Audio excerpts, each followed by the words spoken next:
Hmm? Oh, yeah. Am I ready to go?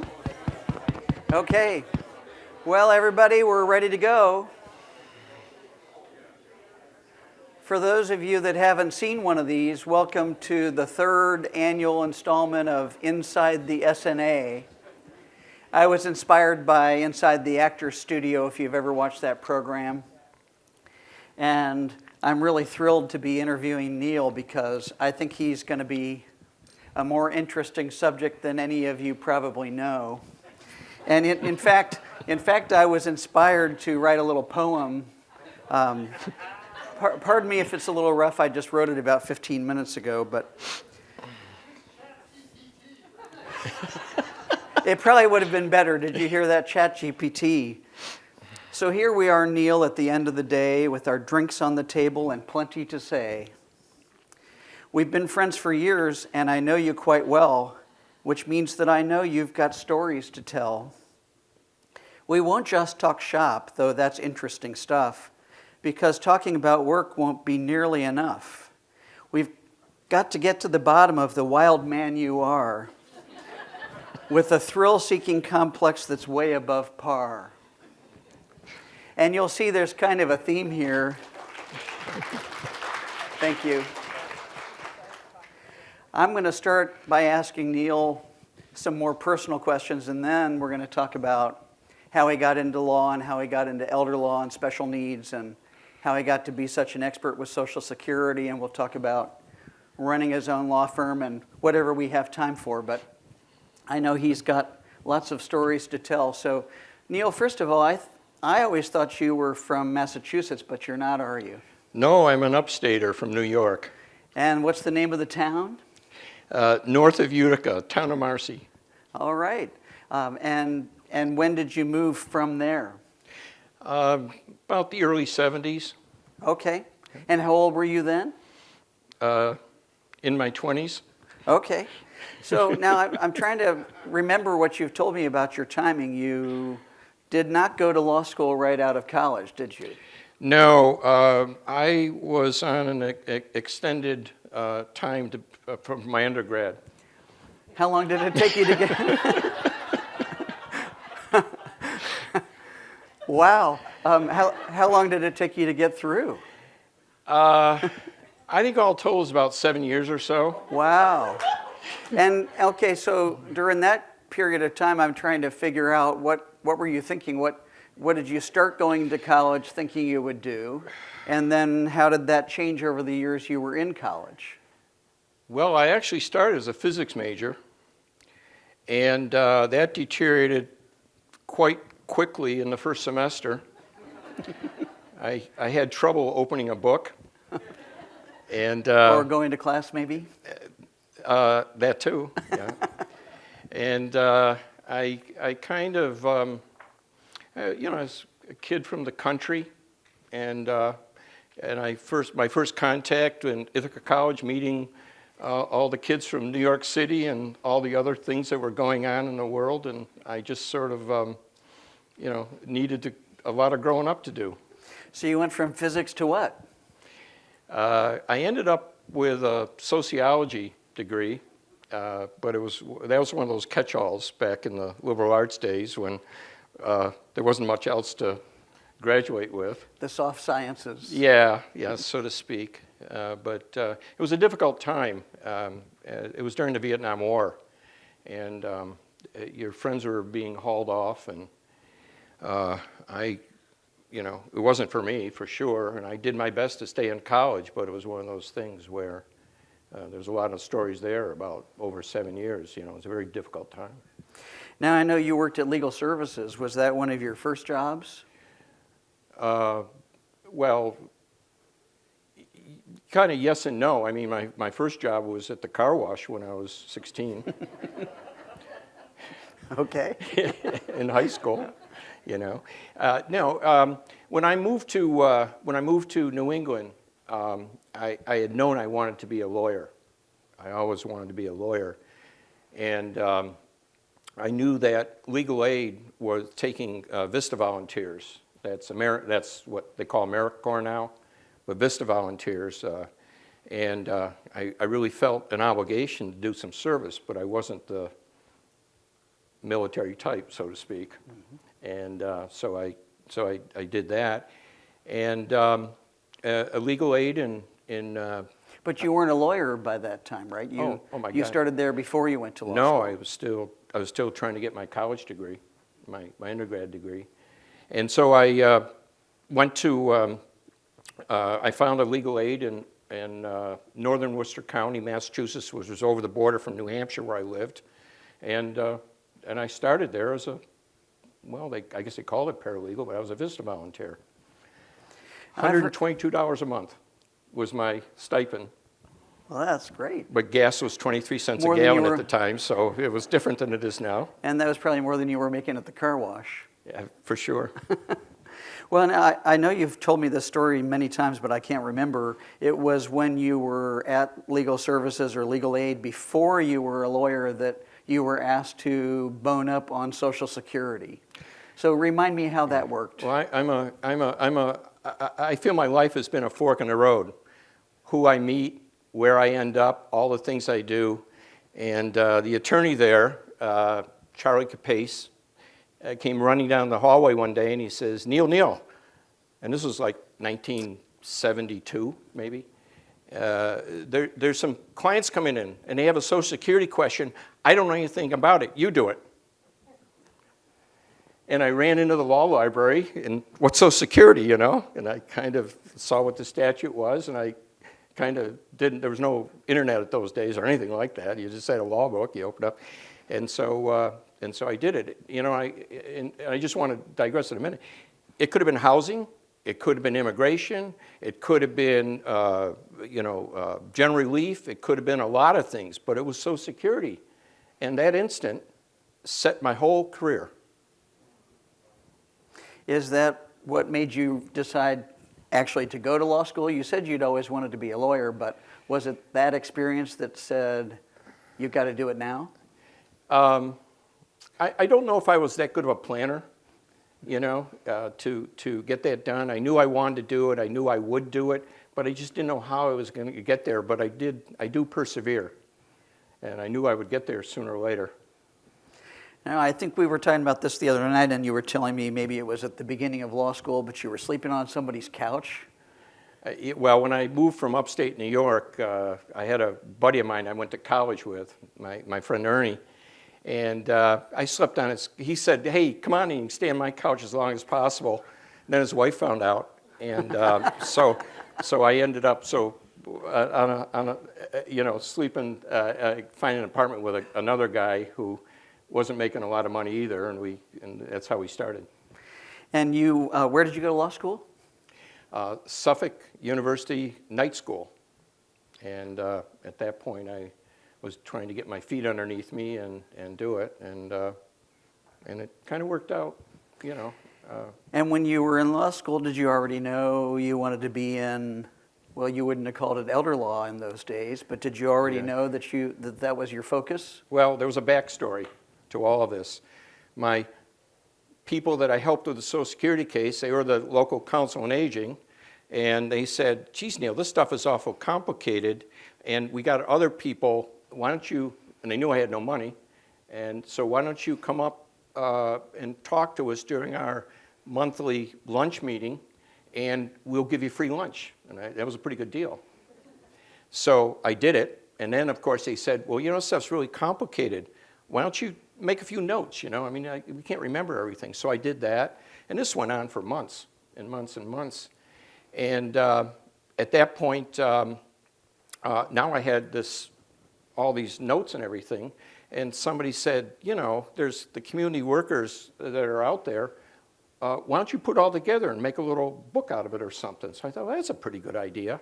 And in 1972, the SSI law was just passed, where they consolidated the state programs for the aged, the disabled, and put together and called SSI. And it was starting in 1974. So I kept putting all these little notes together and loose notes together, and finally we published this book called the Social Security Manual for the Community Worker. And I do see somebody in the audience that actually had a copy of that book. Who's who that, was Neal? already a lawyer. Who's that, Neal? Emily Starr was in the Worcester office of the Legal Aid Society. So anyways, that book it got around a bit because it was the only one out there at the time. And a guy named Frank Manning down in Boston, who was the father of elder law, or well, they called it senior citizens at the time, how things have changed. He was an old union organizer, and his older career, his post-65 his career, to create the elder law movement in Massachusetts. And he filled up the local racetrack with, like 80 or 90 buses full of the elders, and so Massachusetts became a leader in the whole senior citizen movement at the time, the Massachusetts Association of Older Americans. And there were days, and I know you didn't ask me this question, and is it getting away from you? No, not at all. Okay. So here I was, a guy, didn't know much of anything, but this guy, Frank was really well known. And remember Great Panthers, Maggie Kuhn and Claude Pepper, the legislator, and of course our own Ted Kennedy. These people would just stop by the office from time to time. If hey, come over, talk to these guys. And another guy that worked with me, his name was Reverend Don Thompson, was a Unitarian minister, and he had been down in Alabama and Mississippi for some of the marches, the marches on freedom. And one day he called, he says, Neal, I got to show you this. He was a big portly guy. He pulled up his shirt and he says, see those scars? That's where I was shot. And I looked it up, and he had been shot in the hospital, and he survived. And here he was one of Frank's buddies, and so he was around. Wow. So it was an eye-opening experience, and it was kind of fun. And I was going to law school at night. You mentioned Emily Starr a minute ago, and I just want to tell you, I saw Emily this morning, and the first thing she said to me is, are you going to ask Neal about his race cars? So I never had a race car. Oh, well, she must have meant something else. Why don't you tell us what she meant? Motorcycles. Motorcycles. Well, yeah, now I want to talk about the wild side for a minute, because every time I talk to you, I find out that you were into something else scary. Motorcycles for sure. And you did hang gliding in kind of the early days of hang gliding, right? Yeah, it was. Let's talk about that for a minute. When you told me about that the first time, I was fascinated. Well, it was the kites they were making then, they were kind of in the experimental stage, some of them. And I wasn't doing it. I mean, I wasn't good enough to, I'd get up on a mountain and I was happy to make the bottom. But my instructor, actually, he was redesigning his, and they're really just an airfoil that fills up with air, and that's why they do it. And he ended up cutting it wrong one day, and you have to be able to, when you stall, you have to be nose heavy, and unfortunately it wasn't, and so he died. And so it was one of those things where my enthusiasm was waning a bit, because I was working in law school, doing this and doing that, and that's it. And that's what happens with a lot of things. You got priorities in your life that take over, and you do something else. Now, I think you mentioned to me one time that you did road racing. Would that have been on your motorcycle? Yeah, that was the old days. So that was actual racing. You were racing against other... So to speak. Uh-huh. I didn't win anything, believe me. It was... But you did it. Oh, yeah. Yeah, that's great. And then, we were just talking with your wife, Jean, the other day, and she was saying something about, she was saying something about how you wiped out on your bike on your way to court one time. Oh, yeah. Yeah. I stopped when our son was born. I stopped the bike and a lot of the other stuff. And so I was on my way to work, and I was just going around a corner, and there was some oil or something on it, and I laid the bike down going around the corner. It was downtown Boston, right on Tremont Street, and and I slid along for a while, and it was a little, things like this happen when you're on a bike, and you're a little scraped up on the side. But I remember I had a blue blazer and gray wool slacks on. And it was all black and a little ripped up and everything. And I was doing workers' comp at the time. And I had a hearing, and the judge is kind of looking around the corner like, were you out late last night or something? It's kind of a comedy thing. But I says, no, I'm okay. Don't worry. It didn't bleed very much. That's good. Now, when you were done with law school, Neal, what was the first thing you did after that? Did you go to work for someone else, or did you hang up your own shingle? I forget what you told me about that. I actually I actually had been doing Social Security work, and where I lived with a bunch of other guys in a house that we rented. I actually started right there, and had a desk and worked worked at a hearing now and again and all that stuff. I really felt I was the kind of person that should be working by myself, or for myself, I should say. Well, what made you go into practice with someone else, and who was that? Well, there was a guy from Legal Aid that had me do some work for a while, but it was a bit of a, I didn't want to go that far. And so I ran into these guys that had an office, and they had day jobs, but it was a night job. So they said, well, you can use our office during the day. And so, one thing led to another, so I did that.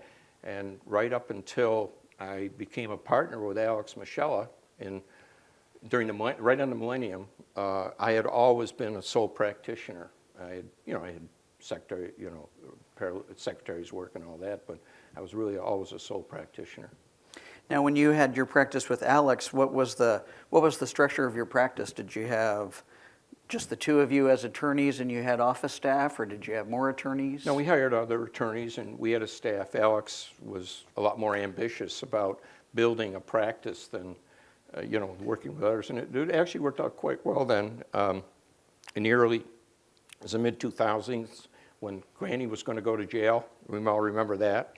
And we were doing the planning before the changes took hold with the big retroactive disqualification period and all that. So that was a very, very fulfilling time. And Alex is now of counsel to our firm, and I'm very happily working for a person who was part of our practice early on. You've gone the full cycle. Now you're working for someone else in an inferior role. You don't run the place anymore.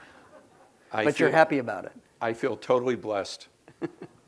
That's great. I think it's one of those things. I want to go back to before you joined forces with Alex and talk about your early days in NALA. When would that have been? Did you join NALA right away when they started, or soon thereafter? Well, you all know Harry Margolis, or a lot of you know who he is, and he's a great organizer. He's always trying to organize something. So in NALA started in '88 maybe, and in 1989, Harry, we used to have a little group that get together, and he was always doing something. In fact, he talked me into writing the Social Security section for that first set of compendium of books he did. And so he came and he said, Neal, there's this great organization you've got to join, the National Academy of Elder Law Attorneys. And I said, really? Okay. And that was the beginning of the NALA for me. And when in those early days, were you active with NALA, or were you just going to the conferences?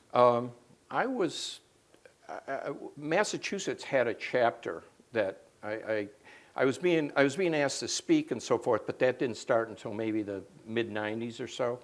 But Massachusetts had a chapter because our bar association was this real lottie-dottie group of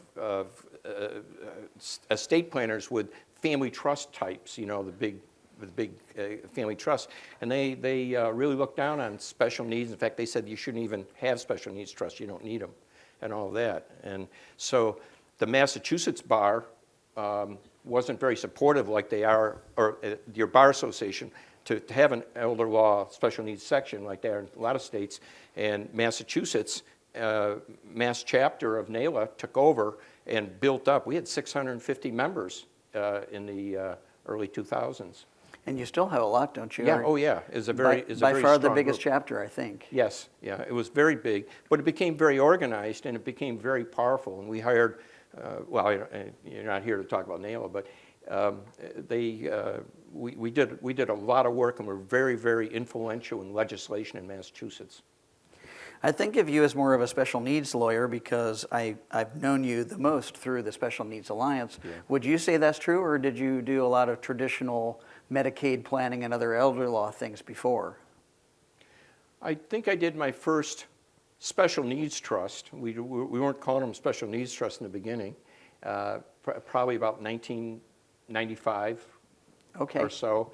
And it was after Ober 93, and but it was before SSI had a disqualification and all that other stuff. That was in 99.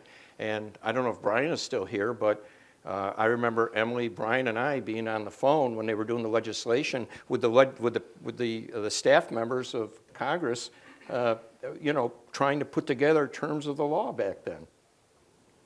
Of the Social Security law or of Ober 93? No, it was after. It was the Foster Care Act, in which they were trying to rein in SSI and create penalties for transfers into trusts and stuff like that. But some of my early trusts don't have penalties because they didn't have to. Or payback. They didn't have to have payback. Yeah. I have kind of a random thought, and I know you'll be the one to answer this question for me that I've always wondered about. When Ober 93 was passed, why didn't that automatically apply to SSI? It was, I wasn't part of that and didn't really know, but I was told that it was because there was somebody, it's amazing how these things are done. I swear they're done with telephone conversations, and whoever talks the loudest or the most persuasive ends up how some legislation turns out. And SSI got exempted.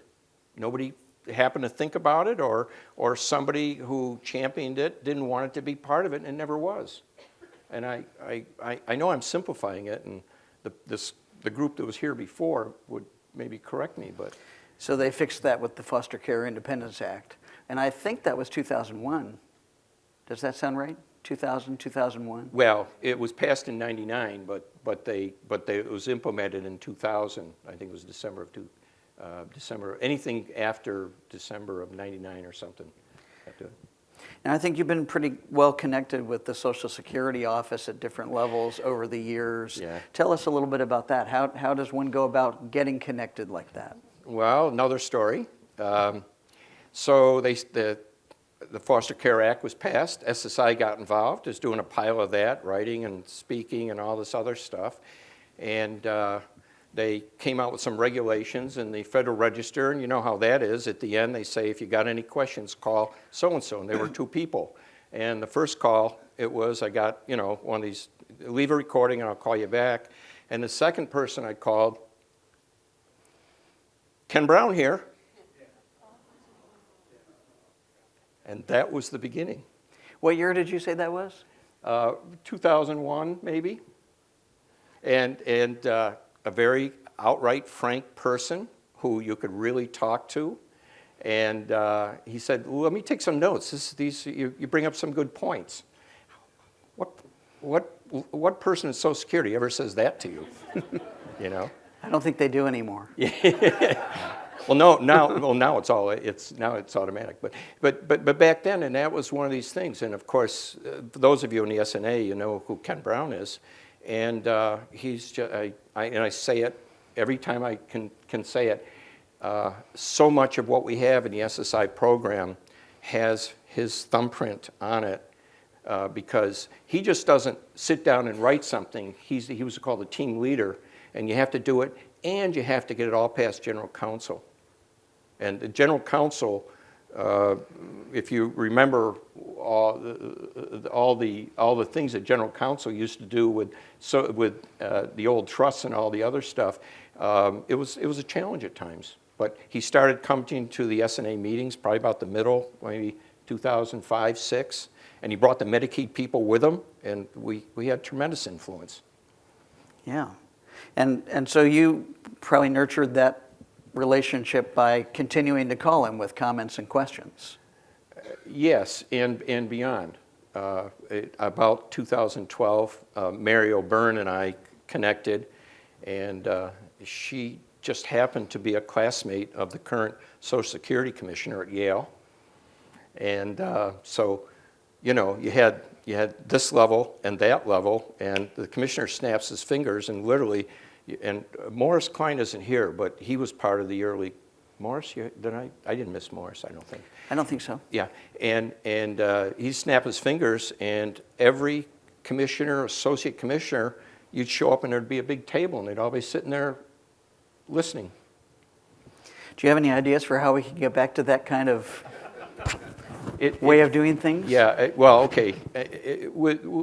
I don't want to get too political here about the current situation, but that whole crowd, Social Security started back in the 30s as an insurance company, Social Security insurance, and all the people who designed the system came from the insurance industry, and that was to take care of people. SSI changed a lot of that because it got, you know, it was a different crowd, but and those are the people, these career people who ran Social Security right up until the last year, were them. In fact, some of the people who got put up in office were people we used to call, and they were nice, genuine, caring people, bureaucrats, but they cared, and it was just almost like you lost a friend. And it wasn't like we could call up and say, hey, do this or do that. It wasn't anything like that at all. It was, we'd put suggestions on, they'd work it through their thing, and yeah, we can do it this way, or no, forget it, I'm not going to do that, you know. But we had input. And of course, Ken retired in 2018 or 19, something like that, so that's never been the same either. Yeah. Well, let's go back to some personal stuff. So I know you have a great love of upstate New York. Yeah, I do. The Adirondacks. Yeah. And you have what I would probably call a cottage and you would call a camp. You'll Yep. have to explain that to me, but I don't know. You spend a lot of time up there and have for a long time. Yeah. Did your family own the camp when you were growing up? Yeah, my father had, as a boy, had gone up there with a relative up in the southern Adirondacks, a place called Pasico Lake. And he bought a lot on Pasico Lake, I think about 1950. And, you know, my father was, geez, if anybody pays more than $15 a front foot on a lake, they're crazy, you know, back in those days, right? And so it was kind of like one of those things. We built the camp, and it's still there, and it's part of the family. My parents are long gone, but now, you know, and I've lost one of my siblings, but it's now still a family gathering place, and they're all over the country now. And do you go up there pretty frequently? I try to, you know. And the kids grew up on the camp on the lake and enjoyed all of that? There were 2 rules. Don't ever start a fire. It was a big deal. Well, 3 rules actually. You can't go out in a boat without a life jacket on. If you do, you lose your privileges forever. And the other is, don't cross the main road into the wild country because we'll never find you again. You know, and but other than that, everything was a go, and we did everything. So across the road was the wild country? It was, well, it was many miles of wilderness, and still is. And if you don't, Really still is. and it still is, and it's part of the Adirondack Park, and there's nothing there other than open country, and they'd never find you again, and that'd be it. Wow. So you were on a lake there. Did you have boats on the lake with with motors and? Yeah. So now I'm picturing you, the wild man that you are, barefoot water skiing. Did you ever try that? Yeah, but I never succeeded. No, but in those days, if you had a 25 horsepower, when I was a kid, a 25 horsepower Evinrude, you ruled the lake, you know. And now it's, you know, 300, twin 300s, you know. But, you know, we had sailboats. My brother was the carpenter in the family, and we had this fiberglass, one of the early fiberglass canoes, and he made a sailboat out of it, and we had little motors on the back, little kicker on the back. You know, we just did all kinds of things, and it was nothing to get in that thing and paddle around all over the place. And I skied before I could, you know, there's all kinds of stories I could go on. Well, that's what we want. Yeah, my first water skiing was riding on the shoulders of the guy next door. How old were you then? Oh, you know, the skinny 5-year-old or 8-year-old or whatever, you know. I swear you told me one time that you got on the farmer's property and he shot you. Uh, I didn't really get shot. Uh-huh. I probably just thought I was a varmint or something, you know, and it was probably a mistake. And he put rock salt or something in the... Oh, yeah, yeah. Okay, now I know what you're talking about. There were so many incidents, he's having a hard time remembering which one he told me about. Yeah. Well, I'm at that awkward age, you know, where I can't remember a lot of things. That's great. How many kids do you have, Neal? I have two. My son, Evan, who's almost 40, and my daughter, Anna, who is 36, and I'm a grandparent. We are grandparents now with both of our 2 grandchildren in 1 year. Well, congratulations. The first ones, and it's about time, you know, but, you know. What do your kids do for a living? My son is an engineer, lives in upstate New York, in the Albany area, near Albany, and my daughter's a doctor, a hospitalist. All right.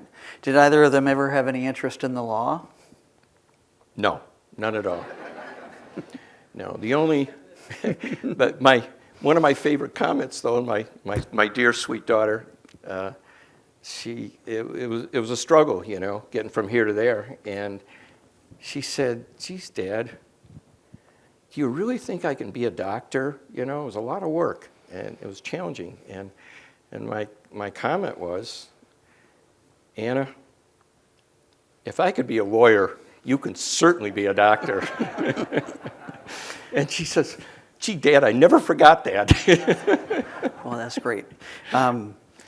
I don't want you to tell me anything that you don't want to tell me, or that Michelle wouldn't, like admit something? or that Michelle wouldn't want you to tell me about Yeah. your deal with Michelle. But tell us a little bit about your retirement plans and kind of what brought you up to that, and how it's Yeah. working out for you. Another way I can say I'm truly blessed.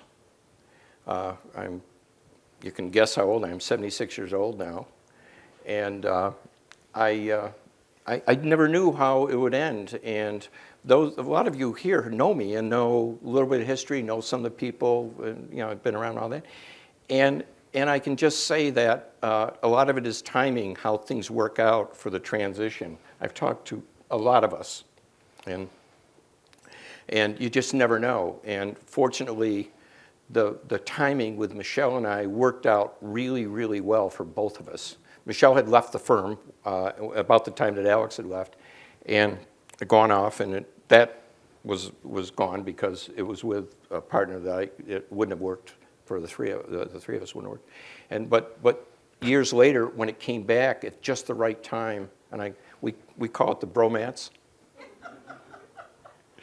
And and it's been wonderful ever since, and I feel so big, and of course, okay, I'll tell you the same thing. I don't want to say something to embarrass Michelle, but she'll say, "Neal, what do you think we ought to do?" And I'm so happy to say, "I don't know, Michelle. What do you think we ought to do?" But no, it is really good, and I'm happy to stay involved. And I've talked to those of you who are baby boomers like us, who are kind of on our way out, or beyond over their way out, and how first timing and all these other things work. But you know, to stay involved and to stay happy, and getting out of the house a couple days a week, I'm sure makes other people happy. And you know, so I think I see other people sitting out there. Uh-huh. they may be smiling. I don't know. Now are you down to 2 or 3 days a week? Two days a week now. But you know, your emails, they chase you around and all this stuff. But you know, it's one of those things where it's an arrangement that really works, and I'm very happy because I can stay involved. But to be honest with you, no matter what you think you can do, things really speed up the older you get, and what you think you know also goes away faster than what you think you know, and you just got to be honest with yourself and just say, take the steps. Can you give us any more advice about retiring? Have you picked up hobbies you didn't have before, or what fills the time now that you're working less? Well, I live in Belmont, Massachusetts, which is just next to Cambridge, and it's kind of a really urban area. Maybe some people might say suburb. We had an issue where a hospital, McLean Hospital, was expanding, and there was a big fight over the land and all that. So we started a land trust at that time in 1999, and we had a bunch of interested people that did it, and we in a small town with 25,000 people that without much land, that goes for about $1 million an acre, by the way, even then. We put together 25 acres of conserved land, and one of the oldest farms, working farms in Massachusetts that you can see the State House from. And that takes up time. We're doing some renovations of a historic house that's in one of these restrictions because there's a historic benefit side to it. So that takes up time. A wonderful cause, and there's a board of directors or something like that, and you're on it, or? Yes. Well, actually, I said, it was kind of like, how you go to a meeting and you sit in the back, and then the next meeting up, you're a little closer and a little closer. Well, I ended up being president and one of the founders, and I said to them around, because I really believe this, if you have a president more than 3 years, 2 or 3 years, you're crazy and you ought to shoot him. Well, 26 years later, but I did put, now we just reformed, this generation is going, I see a way out now. So are you saying you've been the president of that organization for 26 years? Yes. Yeah. But the question was, you have something to do. So, and that's true. Well, that's great. But that's one of the things I do. But with grandchildren, of course, you never see them quite enough because they don't live nearby. But and that's looking forward. But it's the other thing. And your life is, you're married. You got, you've got to take care of life and situations and think about the future. And when you're mid-70s, you got. But you were saying earlier, time seems to speed up. I talk to clients about that all the time. It really does, and I don't want to, I don't want to philosophize too much or sound like one of your grandparents. So, anyways. Well, I think we're about done, and we'll let you guys go a couple minutes early. Yeah. Thank you, Neal. I really appreciate it. And by the way, I forgot to thank Robert Fleming for the drinks. Yes. Yeah.